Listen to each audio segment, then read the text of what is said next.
Di dalam beberapa bulan terakhir, para pengrajin tahu mulai mengeluhkan kondisi usaha mereka yang semakin terjepit. Harga kedelai yang jadi bahan baku utama untuk membuat tahu dan tempe itu naik drastis, melambung. Yang awalnya masih sekitaran 7.000 per kilogram, sekarang sudah tembus menjadi 10.500 per kilogram. Bahkan itu untuk kualitas yang paling murah. Tapi masalahnya, di saat biaya produksi naik, pembeli justru makin sepi. Banyak pengrajin yang mengatakan, daya beli masyarakat sekarang lagi turun. Jadi mereka takut kalau harga tahu mereka naikkan, ya karena bahan bakunya mahal, pelanggannya malah kabur. Yang akhirnya banyak yang memilih jalan tengah dengan mengurangi ukuran tahu yang dijual. Jadi nilai dolar tuh udah terlalu tinggi. Nah, mengingat di masa lalu negara kita yang kelam persoalan krisis moneter tahun 1998, gua di sini harus ingatkan ke kalian, hati-hati dengan para provokator. Kenapa demikian? Karena di tahun 1998, di saat krisis terjadi, itu banyak orang yang menyuarakan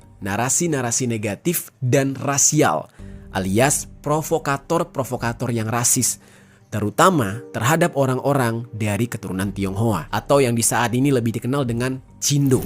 Segera menyerang perkantoran milik warga keturunan Tionghoa.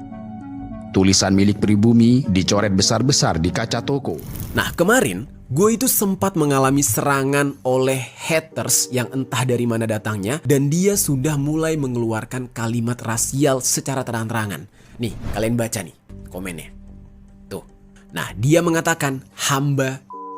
Nah, itu adalah sebuah kalimat yang sangat rasis yang diucapkan dan cukup mengkhawatirkan buat gue. Tadinya gue pikir itu adalah komen dari buzzer. Ternyata setelah gue cek, itu adalah komen asli dari pemilik asli. Nah, dia ini ketika gue cek, profesinya adalah seorang rapper, geng. Dan gue nggak paham kenapa dia bisa seberani itu mengucapkan kalimat rasis kayak gini. Dengan kondisi rupiah yang sedang melemah terhadap dolar saat ini, kalimat-kalimat kayak gini bahaya banget. Nah, gue contohin nih, geng.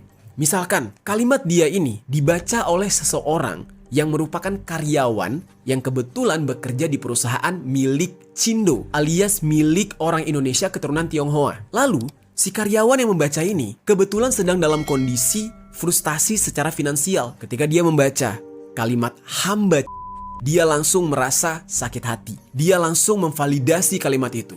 Oh iya ya, aku ini hamba. Aku ini budak, aku ini bekerja untuk seorang bos yang rasnya bla bla bla bla. Lalu terjadilah tindakan kriminal yang tidak diinginkan. Bagaimana? Siapa yang akan bertanggung jawab?